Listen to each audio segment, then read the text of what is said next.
Sa ika-12 bahagi ng kwento, ang eksena ay inihanda para sa isang dramatikong pagtutunggali. Nagtatanong si Master tungkol sa mga pag-aayos, at kinumpirma ni Banshinjan ang estratehikong pagkakalagay ng mga practitioners.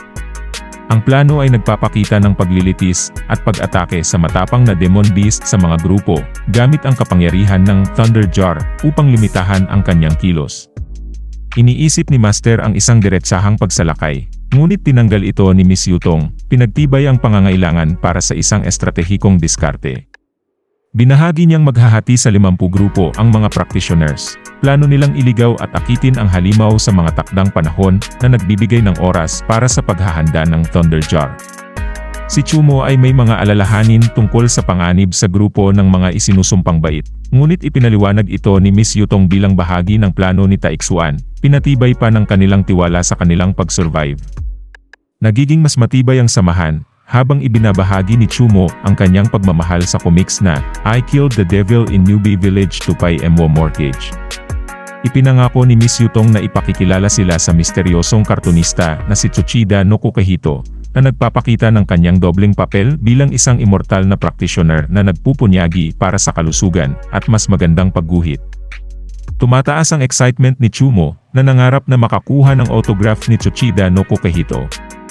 Sa tulong ng assurance na naghihintay sa kanya ang kanyang kapatid, nadama ni Chumo ang panibagong layunin sa harap ng nalalapit na gulo. Sa pag-unfold ng kwento, nagmumula ang isang malupit na tunog, nagpapahiwatig ng pagpasok ng nakakatakot na halimaw.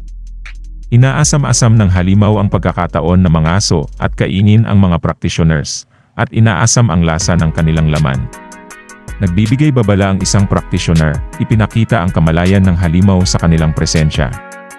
Sumusunod sila sa kanilang plano ng paglilitis at pag-urong, ngunit inilalagay sa pagsusubok ng kakaibang bilis ng halimaw ang kanilang diskarte. Hinahamon ng halimaw ang mga practitioners na mag-ingay ng malakas, na nag-aalok ng mas kaunting kirot na kamatayan kapalit ng kooperasyon sa pagsasagawa ng iba pang practitioner. Nagkakaroon ng di inaasahang kaganapan nang ang hindi ganap na nilalang ay magkaroon ng kakaibang pag-uusap gamit ang wika ng tao, na nagulat ang mga practitioner. Na may kasamang masamang kasiglahan, pinapurihan ng halimaw ang mga individual na may tapang at tibay ng loob, na masigasig na ini-enjoy ang ideya ng kanilang pagdurog. Determinado itong hanapin ang kanilang biktima, na nagtatatag ng isang tensyon at delikadong pagtutunggali sa lihim na lupain. Sa ika-13 yugto ng kwento, ang halimaw ay may kakayahang malaman ang presensya ng anima, isang uri ng enerhiya, at napansin nitong si Miss Yutong ay nagtatago sa iba't ibang lokasyon na may higit sa 2 tao sa bawat lugar. Natuklasan ito na tanging si Miss Yutong lamang ang naroroon at tinanong kung ano ang dahilan dito. Tinanggihan ni Miss Yutong ang obserbasyon ng halimaw, sinasabing kaya niyang harapin ito ng mag-isa. Inihamon ng halimaw si Miss Yutong, sinasabi na siya'y mahina, at nagparusa si Miss Yutong sa pamamagitan ng pag-attack rito gamit ang isang pagsabog.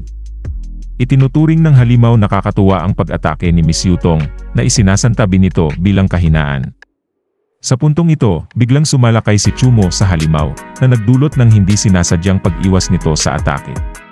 Natutuwa ang halimaw sa lakas ni Chumo.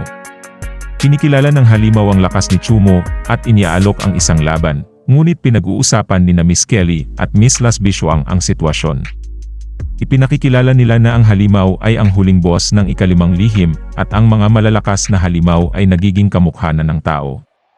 Inuusisa rin nila ang pagkakaroon ng isang mutant, at kung paano ito kaugnay ng kapangyarihan ng halimaw. Kinumpirma ni Mr. Jisheng ang impormasyon tungkol sa pagkakaroon ng halimaw sa lihim na lugar at binanggit na bagamat dapat ay isang demon beast na may 500 taon na, mas malakas ito kaysa sa iba dahil sa pagkakaroon nito sa ika-5 lihim. Pinag-uusapan ng grupo kung paano naebasihan ang atake ni Chumo, na malakas na demon beast, at hindi ito nagbibigay ng hatol sa sitwasyon si Mr. Jisheng. Lumipat ang eksena kay Miss Yutong, na nagkukwento tungkol sa kanyang estratehiya, na pagpapansin sa halimaw at pagbibigay daan kay Chumo na gumawa ng sneaking attack. Siya'y nagulat sa lakas ni Chumo, at nag-aalala na baka lumabas sa range ng Thunder Jar ang halimaw. Ibinulgar ng halimaw ang intensyon na tahakin ang kanyang kasosyo, si Chumo, at inisip na baka ito'y maganap kung patayin si Miss Yutong para hilahin siya palabas. Hindi makagalaw si Miss Yutong at parang nabiting ang kanyang katawan. Napatigil ang kanyang galaw, pero biglang sumalag si Chumo sa isang atake na inilalaban sa kanya. Natutuwa ang halimaw sa pagtutol ni Chumo at nais ituloy ang laban.